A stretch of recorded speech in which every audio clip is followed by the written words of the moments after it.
Title: They Thought the Town Was Empty Until the Dead Walked. Part 1: The Silence After the Storm. Introduction: The sky hung low over Ashridge, a forgotten town nestled between two forested hills, and shrouded in a fog no wind dared to lift. For years, no one drove in or out. A map might show its name, but even GPS systems treated it like a ghost glitch. The highways around it curved away subtly, as if trying to forget the town even existed. But silence has a weight, and when it stretches too long, something inside it begins to stir. Body. They arrived just after dawn. A group of 5.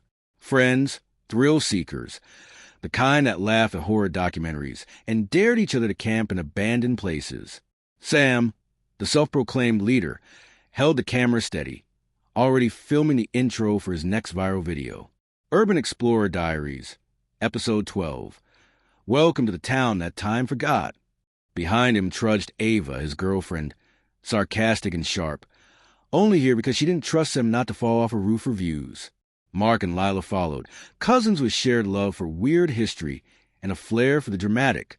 Last came Ben, quiet and cautious, already frowning as the narrow road brought them to the rusted iron arch that read, "Welcome to Ashridge, Pop 4872. The numbers were faded and crossed out with something dark. Red, maybe, or brown. It didn't matter. The town was supposed to have been evacuated 15 years ago after a chemical spill. At least, that was the official story. The only story. No bird sang overhead. No wind rustled the weeds clawing up through cracked sidewalks. Every window they passed was blackened, shuttered, or shattered. It felt staged, like a movie set for a post-apocalyptic film. But something about the stillness was too perfect, too intentional. They parked outside the old municipal building, its clock frozen at 3:17. Sam stepped out first. We shoot until dusk, then head back, in and out. Why not stay the night? Lila teased, spinning in the dust. Ghosts only show up after midnight. Ben shook his head. This place isn't haunted. It's just wrong. They entered the town square. A rusted carousel sat at its center, horses twisted mid-scream. Lila approached it slowly, brushing dust off on the figures. Why is there no graffiti? No signs of squatters? No vandalism? Sam laughed nervously. Maybe no one's brave enough. Ava pointed toward the diner across the street. Its neon sign still flickered. Open 24 hours. The glass doors were unbroken. Inside, napkins still sat in dispensers. Plates remained on tables. Cups half full. It's like they all just left, she whispered, or vanished. They split up to explore, agreeing to regroup before sunset. Sam and Ava headed for the high school. Lila and Mark chose the church at the far end. Ben stayed behind, circling the square, drawn toward a library with its boarded-up entrance. Inside the school, lockers still clung to forgotten stickers. A paper banner for prom hung half-torn in the gym. The silence was suffocating. Sam kept filming, even as Ava's unease grew. Why would an evacuation look like this? She asked. No luggage, no mess, just stopped. Sam shrugged. Maybe they all panicked, or maybe they didn't leave.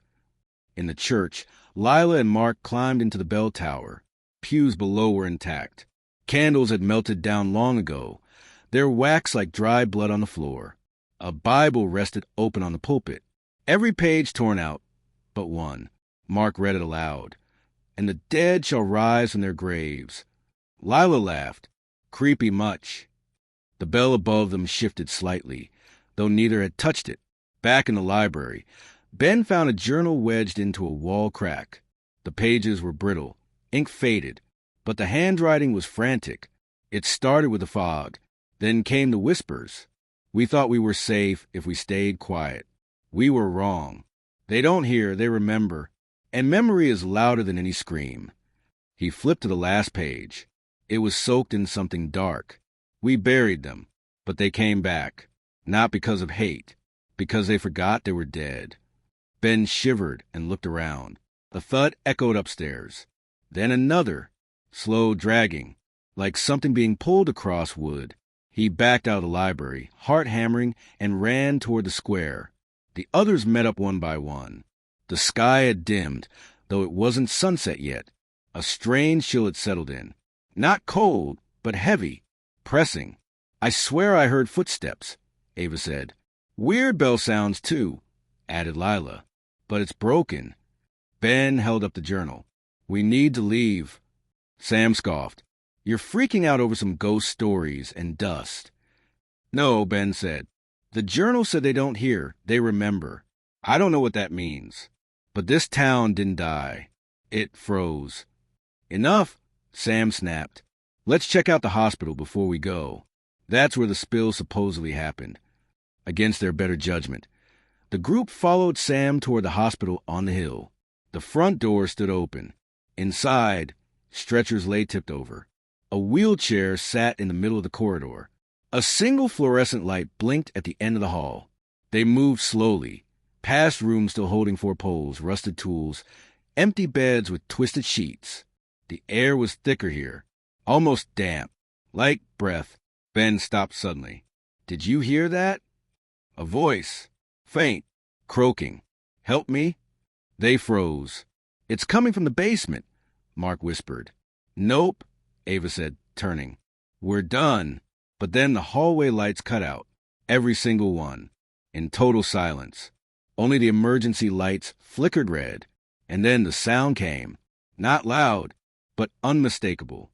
Feet, dragging, slowly, dozens of them, from the stairs, from behind walls, from every direction. Ben screamed, "Run!" They sprinted back through the corridors, the red lights strobing, illuminating glimpses. A figure down the hallway, skin gray, mouth wide open, but no sound. Just a stare, its head tilted at a wrong angle. Another stood in a doorway, arms limp, blood dripping from torn fingers. Not fresh blood, dried, like rust. Lila tripped over a cord. Mark pulled her up, but not before she saw it. A woman crawling. No legs. Her spine bent in ways no spine should bend. But she moved, with purpose. They burst out the hospital doors into dusk. The square was no longer empty. They stood, hundreds of them, men, women, children, dressed in old clothes. Some missing eyes, some wearing church robes, diner aprons, high school uniforms. And they were silent, still, just watching. Sam raised a camera with a shaking hand. One of them stepped forward. Then another. Then all at once they moved. Not ran. Not limped. Walked. Like they were coming home. Conclusion. They thought the town was empty. They were wrong. It had never been empty. It had just been waiting. Waiting for the living to return. So the dead could remember what it meant to walk. Part 2. No exit from Ashridge. They ran. Down crumbling streets lit only by the growing moon and the flickering diner sign. Behind them came the sounds of hundreds of feet. Soft, shuffling, relentless. No screams. No growls. Just the steady thump of the dead walking, like the heartbeat of something ancient waking from slumber. Sam dropped the camera. It hit the pavement, cracked, and rolled into a gutter. But he didn't stop. None of them did. Ben led the way, his memory guiding them back to the car. The keys. They needed the keys. The square twisted in on itself. A turn that hadn't been there before now looped back to the church. They turned again, this time toward the municipal building, and again found themselves back in the square. The town was folding in on itself. "They're hurting us," Lila gasped. "Like cattle." "Where's the car?" Sam cried. "We left it by the courthouse." "It's not there," Ava said, her voice hollow. "It's gone." They stared. The car was gone. Not vandalized. Not stripped. Just not there. As if it had never existed. And then the fog came. It poured in from the woods like something alive, crawling low across the cracked pavement, swallowing street lamps one by one. It was thick, unnatural. With it came a smell, sweet and rotten, like wet earth and old meat. Ben stumbled to his knees. "We need shelter. Now!" They sprinted for the diner, the only place with lights still flickering. Inside, it smelled of stale coffee and mildew. The door creaked shut behind them. Outside, The fog pressed against the windows like fingers made of vapor. Mark pulled a table against the door. That won't hold if they want in. They're not trying to break in, Ava said slowly. They want us here, to see something. A soft noise filled the diner, like a radio left on in another room. Static, then a voice, warped and distant. You came back? You don't belong here. The jukebox in the corner lit up. No one had touched it. It began to play a song, Blue Moon, its sound distorted, dragging unnaturally slow. Then the lights flickered. The ceiling fan groaned. And the booths weren't empty. Each booth now held a figure, slumped, pale, some missing pieces, all watching, their heads turned, in perfect unison, toward the group. Ben backed up into a waitress station. A menu clattered to the floor. The booths were empty again. He blinked. Did you? They're playing with us, Lila whispered. They don't play, Mark said. They remember. That's what the journal said. They're stuck in some memory loop. Then how do we break it? Sam asked, eyes wild. We don't, Ben replied. We survive it. Suddenly, the bell over the diner door chimed. But no one was there. Sam crept to the window. Fog's lifting. Maybe we can run for the woods. Ava looked at him. You're insane. Better than waiting for ghosts to crawl to the floor. The five of them burst out of the diner and sprinted for the tree lean.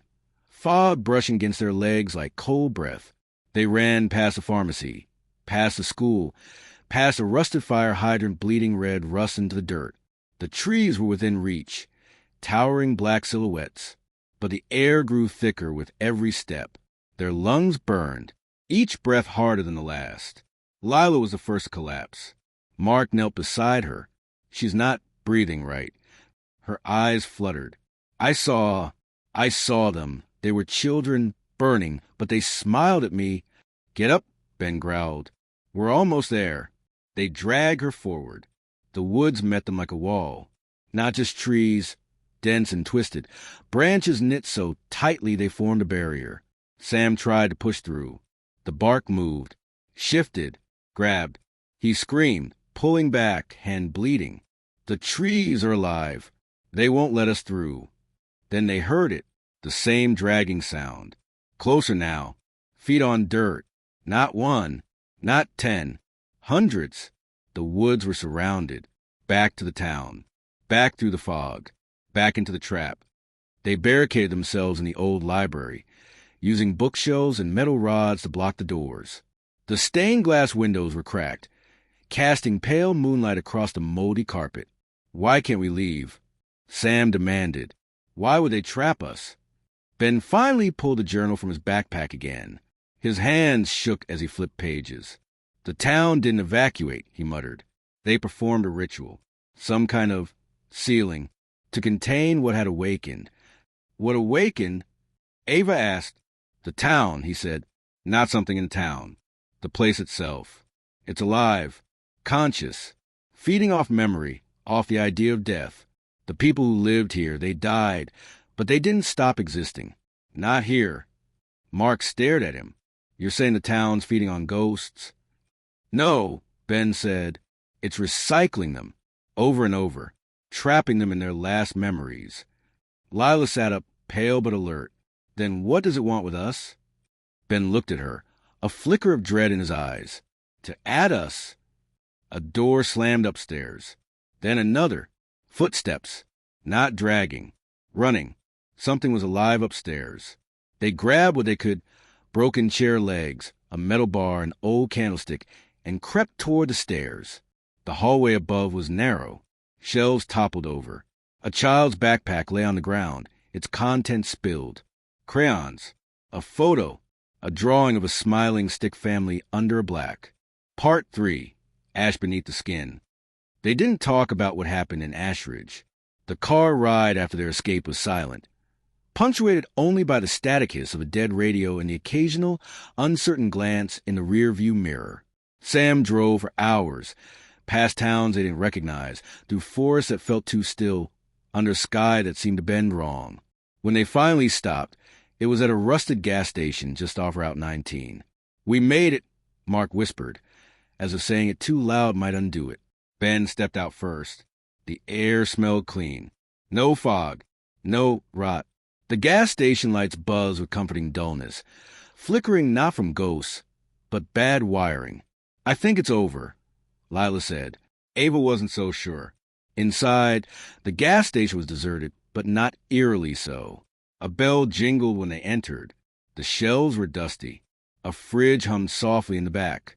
Ben grabbed a bottle of water, drank half in one long gulp, then sat against the wall. "We burned it," he said. "We ended it." Sam wasn't convinced. "Then why does it still feel like it's following us?" Mark pointed to the window. "Fog's gone. We're not in a loop anymore." But Ava stared at the mirror above the counter. She hadn't moved since they entered. Her face had gone pale, eyes locked on the reflection. "What is it?" Lila asked. Ava didn't answer. They followed her gaze. In the mirror, the gas station behind them looked wrong. Not as it was, but as if decayed. Shelves collapsed. Lights dimmed. And standing among the wreckage, barely visible, was a figure. Pale. Still. Watching. Ben turned around. Nothing. He looked back into the mirror. The figure was closer. Lila's breath caught in her throat. "It followed us." Mark backed toward the door. "We need to get out. Now." As they spilled outside, the neon sign above flickered once, then died. The air turned cold. The wind stopped. And far in the distance, the sound of a carousel began to play. Soft. Tinny. Wrong. They drove until morning. The next town was real. People. Movement. Police. They went straight to the station and reported everything, or at least a version of it. Abandoned town. Strange events. No bodies. No blood. Just missing time and some hallucinations. The cops didn't press. Just took statements. Told them to rest. "You're safe now," one officer said. "You're out." But were they? 3 days passed. They stayed in a small motel just outside the new town. Tried to sleep. Tried to forget. But the dreams didn't stop. Ben dreamed of fire, but it burned inward from his veins. He saw his hands melt into ash, saw the town watching through his eyes. Lila woke screaming most nights. She said she heard the children singing under her bed. Mark wouldn't talk at all. He stared at his hands for hours, as if checking whether they were still his. Ava kept drawing. She didn't know why. But each sketch was the same. Ashridge, always from a different angle. Sometimes from above. Sometimes beneath the ground. Once, terrifyingly, from inside the fog. Sam tried to stay sane. Kept notes. Recorded their conversations. Watched everyone carefully. That's why he noticed when Mark stopped blinking. And when Ben stopped eating. And when Lila's shadow no longer matched her movements. He waited until the third night. They were gathered in the motel room. Rain tapped the window. A news channel played on mute. "I think we brought something back with us," Sam said. The others turned. "I don't mean something following us. I mean inside us." Ben nodded slowly. "I haven't felt like myself since the library. I see people out of the corner of my eye," Ava said. "I turn and they vanish, but they feel familiar." Mark finally spoke. "I've been hearing the town's voice. Not words, but emotions. Anger. Hunger." Lila whispered. "What if the fire didn't destroy it? What if it just freed it?" No one answered. Then the motel lights went out. A beat of silence. Then knocking. 3 slow knocks on the door. Sam moved first, drawing the curtain aside just an inch. Nobody, but he could feel them. Not one, not two, dozens.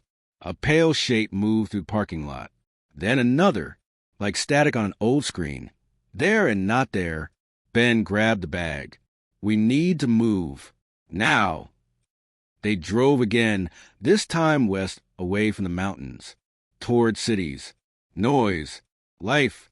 But no matter how far they went, the signs began appearing. A road sign that read Ashridge, 3 miles in the middle of Kansas. A child's drawing pinned to a gas pump, showing their faces beneath a black sky. A broken record in a pawn shop. Title they walked until remembered. The town wasn't just following them. It was spreading, infecting the world one memory at a time. Ben started coughing. He coughed up ash. They found a man in Arizona, a drifter, scars on his face, eyes like a broken mirror. He told them he knew about Ashridge. "You don't get out," he said, lighting a cigarette with shaking fingers. "Not really. You walk away, but it walks with you. Every thought, every fear. Every time you remember it, you build it again. How do we stop it?" Sam demanded. The drifter grinned. "You don't." Then his head jerked back, eyes wide. From his mouth spilled smoke. His chest caved in, and he crumbled into dust. The wind took him. Ben started forgetting things. At first, small things. His phone passcode. His mother's face. Then bigger things. Why they went to Ashridge in the first place. What they saw. "It's taking pieces," Ava said. "Replacing them." Mark grew cold. "I woke up last night, and I couldn't remember my name." Lila curled up in a corner. "Maybe that's how it wins. Not with blood. With forgetting." Sam paced. "No, we burned it. We killed it." "Maybe fire wasn't the end," Ben muttered. "Maybe it was a beginning." One morning, Ava was gone, her bed untouched, sketchbook left behind. They flipped through it, page after page of drawings. At the end, a final note. "I went back in a dream. I couldn't leave again. I belong there now." That night, Lila walked into the woods and didn't return. Mark sat in the car, staring at the mirror until sunrise. When Sam found him, he was grinning. His eyes were hollow. Now only Ben and Sam remain. They don't speak much. They drive endlessly. Radio off, windows open, ash in the air. Sometimes they see signs, burned into trees, etched on highway rails. "Remember us." Memory is the gate. We walk when called. Sam began to believe the town isn't just a place. It's a pattern, a virus of the mind. You think of it, picture it, and that's enough. It begins again. Somewhere else. To someone else. Conclusion. They reached the coast. Ben stood at the edge of the sea. The wind howled. The tide came in. Sam watched as Ben stepped forward. 1 foot, then the next, until he was gone beneath the waves. Later, Sam found a slip of paper in Ben's wallet. It read, "Forget me, or you'll bring it back." Sam stared at the horizon. He tried to forget. He really did. But at night in his dreams, the carousel still spins, and the dead still walk. Part 4. The echoes we leave behind. Sam tried everything to forget. He drove across state lines without a destination. He threw away every trace of Ashridge, maps, photos, the drawings Ava left behind. He stopped speaking the name.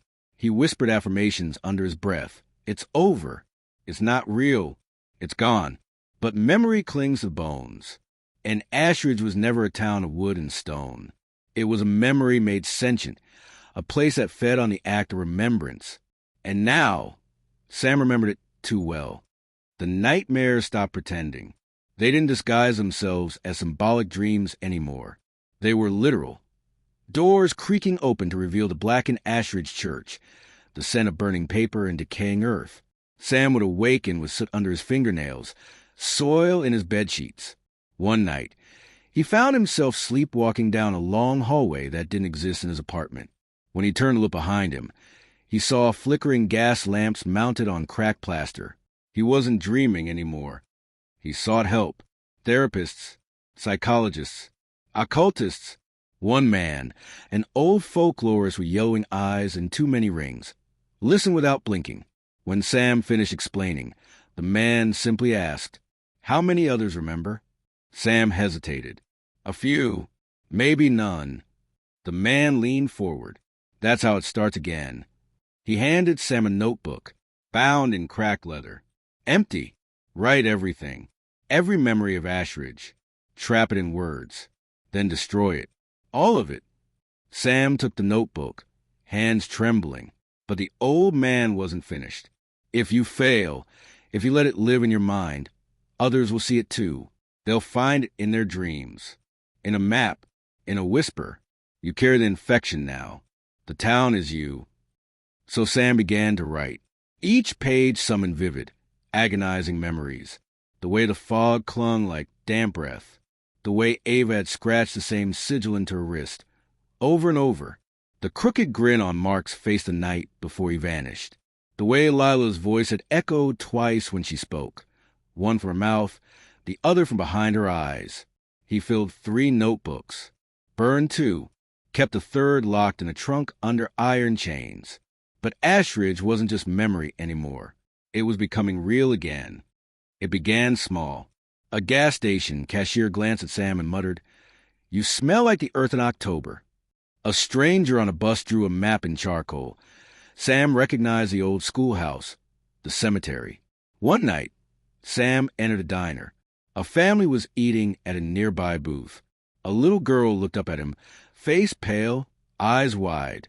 She whispered something to her mother. Sam didn't hear, but as he left, he saw what she had written in crayon on her napkin. "Ashridge calls. It remembers you." He vomited in the alley. When he stood up, he saw soot on his fingertips again. One morning, he heard the news. A small group of hikers had gone missing in a remote forest near the Oregon border. Their last photos posted online showed them laughing near an abandoned cabin. Sam's stomach turned. Behind them, in the blurred trees, he saw the faint outline of the clock tower. Ashridge wasn't following him anymore. It was rebirthing. Through the cracks in his sanity. Through the echoes he had left in others. Every time he remembered, spoke, or dreamed, it grew. Sam made a decision. He would go back. He had to end it properly this time. Not with fire, but with forgetting. And to forget, he had to face it. He returned to where the town had once been. But the roads were gone. Even GPS didn't recognize them anymore. The closer he got, the more reality seemed to bend. Road signs pointed the wrong way. Gas stations disappeared after he left them. His phone battery drained in minutes. But on the 4th night, he saw it again. A crooked sign, hanging on rusted chains. "Welcome to Ashridge." Pop, below it in scrawled red, "You brought us back." The town had changed. It wasn't just ruins. It was rebuilding itself. Not with bricks and mortar, but with memory and madness. The school stood tall again, though windows were shattered. The church's steeple loomed, despite the scorched roof. And the fog had returned, thicker than ever, pulsing like lungs. Sam stepped into the main street. Immediately he heard whispers, not from outside, from inside his skull. They greeted him by name.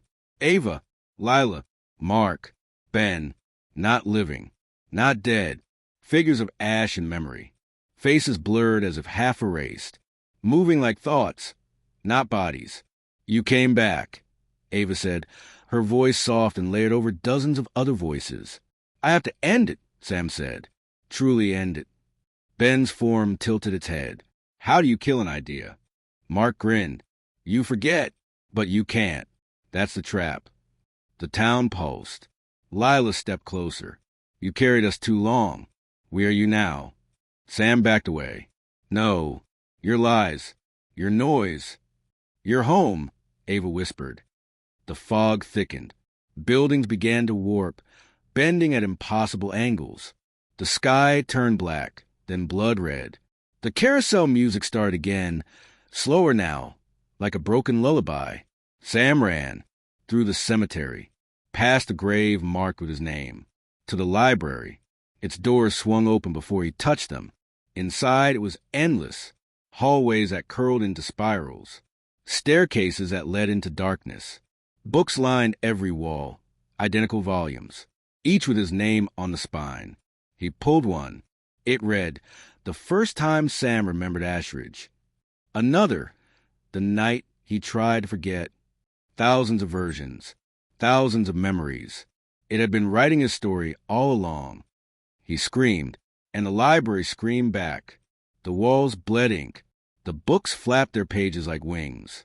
Words poured out, forming shapes. Faces he knew, hands reaching. Sam did the only thing left. He forgot. He grabbed the book nearest him and ripped out the pages. Each tear was agony, a piece of his soul torn away. But it worked. Ava flickered. Ben dissolved.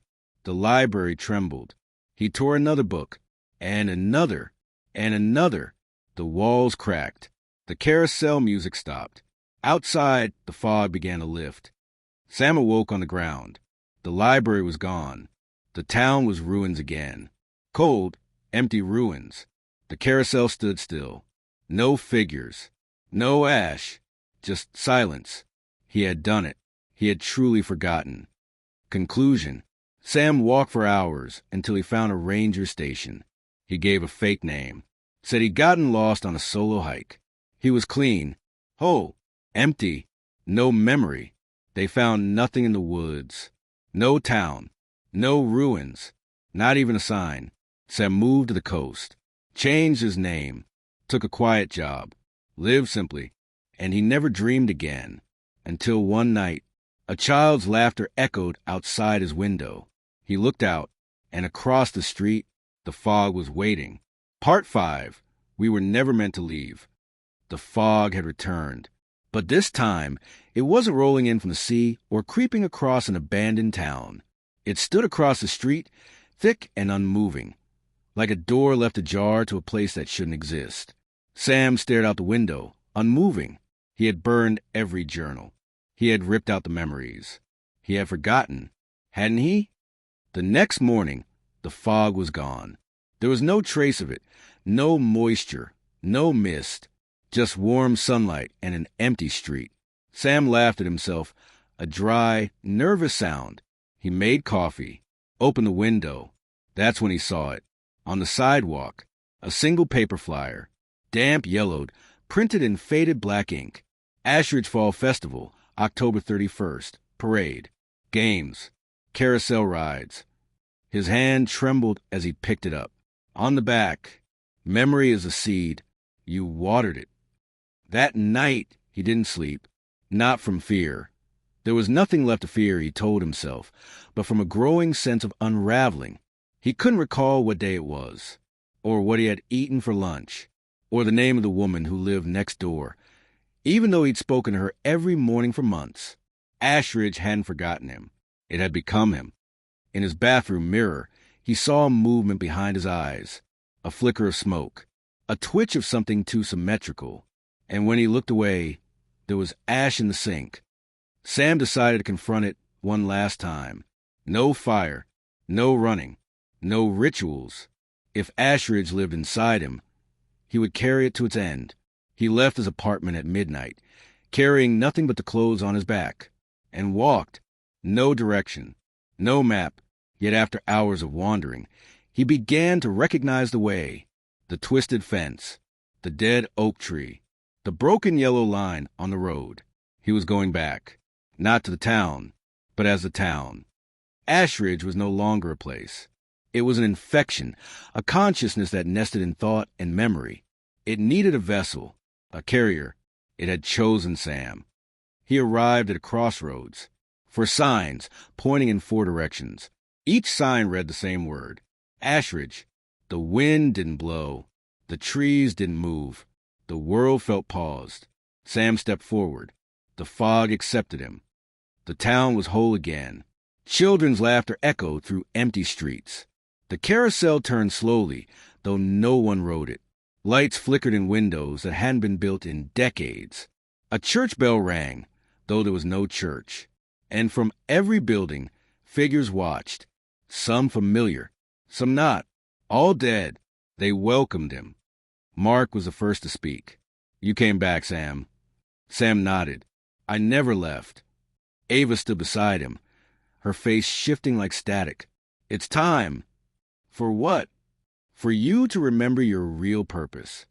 Lila stepped out from the shadows, holding a book, his book, the one he thought he burned.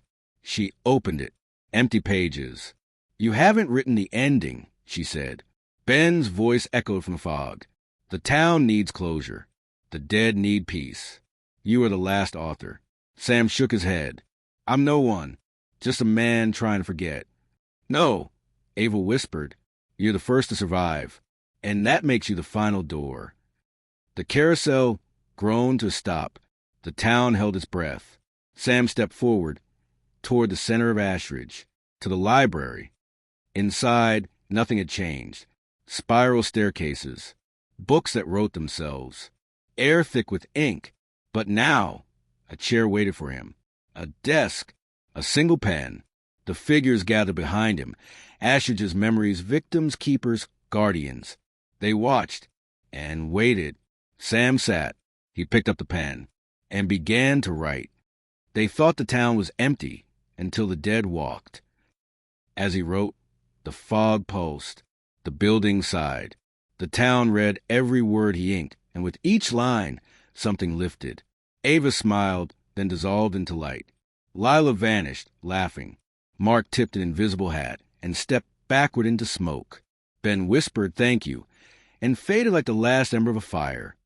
But when Sam reached the final page, he hesitated. The pen hovered, and then he left. The town shivered. The fog surged forward. You could not leave. Sam felt the pull, the deep gravity of Ashridge's hunger. It did not want to end. It wanted to exist. And only one thing fed it more than memory. Legacy. If Sam left, others would remember. They would wonder what happened to him. Look for him. Follow his story. Come to Ashridge. No, he couldn't let it happen again. He crossed out the last sentence, wrote a new one, and he stayed so no one else ever would. The fog sighed. The ground quieted. The ink dried. Ashridge went still. Years later, hikers would pass through the region and feel only an unexplained sadness. Children would have dreams about a town with no name. Writers would get stuck on a single image, an empty street, a turning carousel. But no one would find Ashridge again. Not really, because Sam had sealed it, not with fire, not with forgetting, but with sacrifice.